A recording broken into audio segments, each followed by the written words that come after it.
अयोध्या में श्री राम जन्मभूमि मंदिर निर्माण समिति की आयोजित हुई बैठक। अयोध्या में श्री राम जन्मभूमि मंदिर निर्माण समिति की 2 दिवसीय बैठक के पहले दिन की बैठक संपन्न होने के बाद दूसरे दिन की बैठक के लिए समिति के चेयरमैन नृपेंद्र मिश्रा ने सर्किट हाउस में मीडिया से बात की। नृपेंद्र मिश्रा ने कहा कि परकोटे में एक म्यूरल लग गया है, परकोटे में हमें क्या क्या सावधानी बरतनी है, इस पर चर्चा हुई है। उन्होंने कहा, कल हमने एक महत्वपूर्ण चीज देखी कि पत्थर में कमजोरी है, उसमें किस प्रकार से मजबूती लानी है। देखने में ऐसा प्रतीत होता है कि जो पत्थर की मोटाई है, जिस पत्थर को हम लोगों ने लगाया वह कमजोर लगता है। उन जगहों के पत्थर हटा करके उसमें मजबूत पत्थर लगने होंगे। बैठक में यह भी निर्णय लिया गया है कि जो 7 प्रकार के मंदिर हैं, उन मंदिरों की किस प्रकार से स्थापना होगी। जो पहला मंदिर होगा वह महर्षि वाल्मीकि का होगा। जो प्रवेश द्वार के पास मिलेगा वह महर्षि वाल्मीकि का मंदिर होगा। उसके बाद 7 मंदिर होंगे। महर्षि वाल्मीकि के सामने जो मंदिर होगा अगस्त भगवान का होगा। इसी क्रम में एक छोटा सा तालाब बीच में बनाया जाएगा। ये भी एक निर्णय लिया गया है कि ये तालाब इसीलिए बनाया जा रहा है कि लोग आते हैं और अपने विश्वास के साथ पहले उस जल का प्रयोग करें, उसके बाद अपने मंदिरों में दर्शन करें। बीच में एक कठिनाई ये भी आई थी कि श्रद्धालुओं को एक लंबी दूरी में जूता चप्पल रखकर चलना पड़ता था। अब आने वाले दिनों में मंदिर बहुत जल्द अंतिम दौर में होगा और जो लोग आएंगे वह कुबेर टीला तक जाना चाहेंगे। जो जूता निकाल कर आएंगे उन्हें पुनः सुविधा केंद्र जाना होगा और वह पूरी तरीके से वंचित हो जाएंगे। लोगों की सम्मति से ये तय किया गया है कि एक नया स्थान बनाया गया है जो मंदिर के बहुत निकट है। जो भी श्रद्धालु आएंगे वह अपने जूते चप्पल निकाल कर मंदिर के दर्शन करेंगे और जैसे ही बाहर निकलेंगे अपना जूता चप्पल तत्काल पहन लें। लगभग 6000 जोड़ों का जूता चप्पल की व्यवस्था की गई है और ये कार्य भी आने वाले 6 माह में पूर्ण कर लिया जाएगा। कल की बैठक तो प्रारंभिक थी, इसलिए अभी तो आप 2-3 दिन मिलेंगे मुझसे। फिर भी आप अगर कल की बात जानना चाहते हैं, सबसे पहले तो हम लोगों ने देखा कि जो ब्रॉन्ज का म्यूरल बना है जो कि परकोटे में लगेगा लगभग 80 की संख्या, तो उसका एक म्यूरल लग गया है। तो उससे क्या क्या चीज़ें हमें सावधानी बरतनी है, क्योंकि उसका भी एक वज़न होता है ब्रॉन्ज का। तो उसको ध्यान में रख कर के कल निर्णय लिया गया कि जो कुल मिलाकर के अभी 10 ब्रॉन्ज के म्यूरल आ गए हैं अयोध्या में, तो उनको किस प्रकार से लगाया जाएगा। एक दूसरी महत्वपूर्ण बात जो हम लोगों ने कल देखा, कुछ जगहों पे हम लोगों ने देखा कि पत्थर में कमजोरी थी, तो उसको किस प्रकार से हमें मजबूती लाना है। और ऐसा प्रतीत होता है कि पत्थर की जो मोटाई है वो बढ़ करके होनी चाहिए।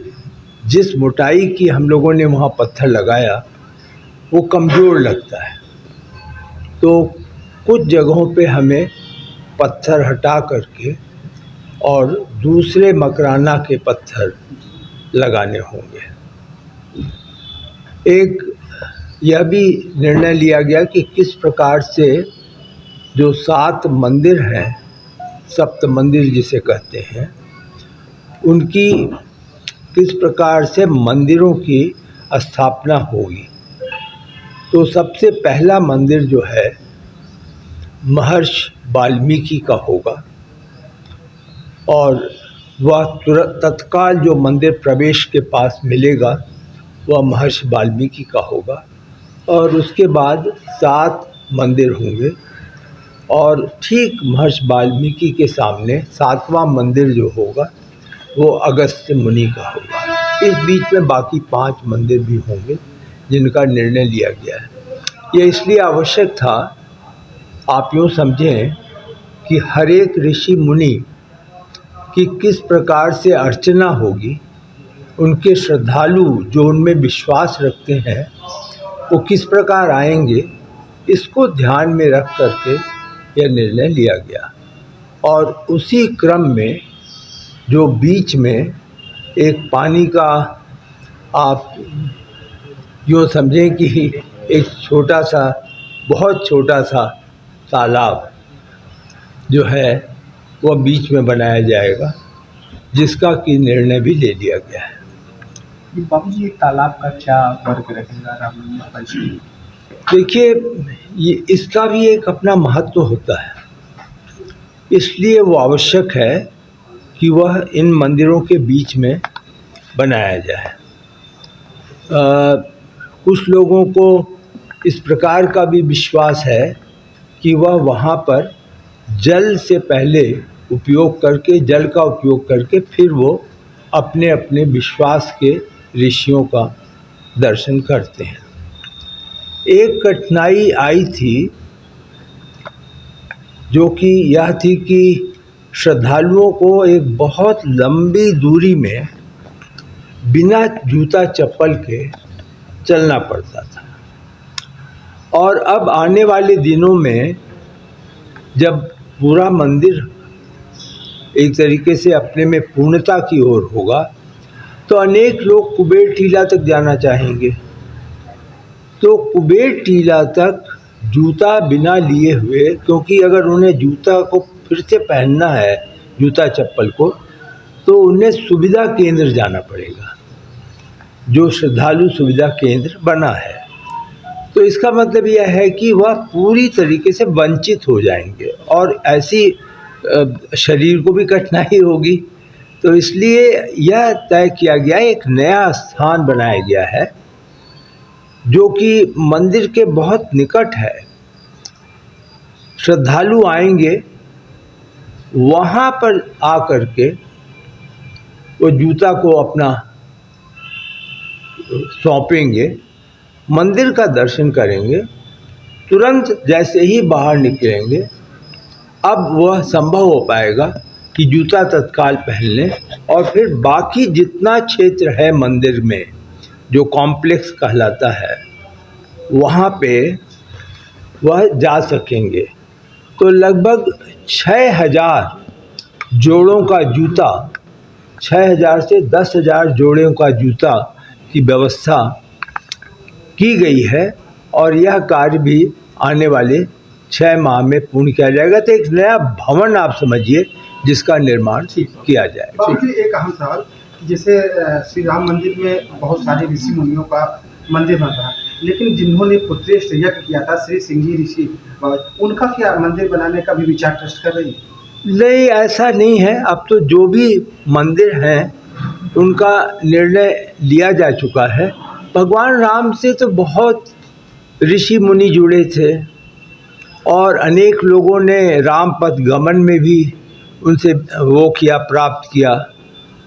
अनेक लोग अयोध्या में थे, तो यह संभव नहीं है कि हम सभी ऋषि मुनियों का यहाँ पर मंदिर का निर्माण कर सकें। भविष्य में उनके प्रति किस प्रकार सम्मान देना होगा, ये न्यास अपनी बैठकों में पूरा करें। संग्रहालय वाला काम क्या है, कितना कर दिया? संग्रहालय का कार्य जो है वह देखा जा रहा है। अभी मैं आने वाले 3 दिनों में जब यहाँ हूँ तो संग्रहालय का भी कार्य को हम देखेंगे।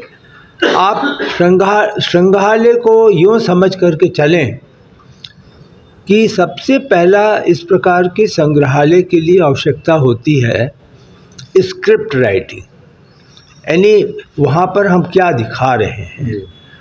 तो स्क्रिप्ट राइटिंग का कार्य शुरू किया गया है कि हर गैलरी की स्क्रिप्ट क्या होगी, और अब जो हमारे संग्रहालय के टेक्निकल एक्सपर्ट हैं उनको चिन्हित कर लिया गया है और टेक्निकल एक्सपर्ट लोगों को सौंप दिया जाएगा यह स्क्रिप्ट। तो वो हमें ये बताएंगे कि उस स्क्रिप्ट को किस टेक्नोलॉजी से दिखाया जाए। तो टेक्नोलॉजी का स्क्रिप्ट से जो जोड़ होगा, एक तरीके से दोनों को मैच कराएंगे, उसका कार्य अब हम लोग शुरू करने जा रहे हैं। शादी का सीजन हुआ शुरू, जिसके लिए न्यू साड़ी रेडीमेड एम्पोरियम आपके लिए लेकर आए हैं एकदम फ्रेश स्टॉक, जहां आपको मिलेंगे डिजाइनर लहंगे 6000 से लेकर 60,000 तक, वहीं हैवी डिजाइनर साड़ियां 2500 से लेकर 25,000 तक और हैवी शॉर्ट्स एंड स्टॉल्स भी अवेलेबल। तो आज ही आए Shri new sari and emporium, Holi gate, Mathura. Wedding collection में बहुत सारी नई चीज़ें हमने ऐड करी हैं। न्यू फैब्रिक्स, ऑर्गेन्जा, चिनॉन और आपके नेट के अंदर काफ़ी डिज़ाइनर कॉन्सेप्ट अभी नए आए हैं।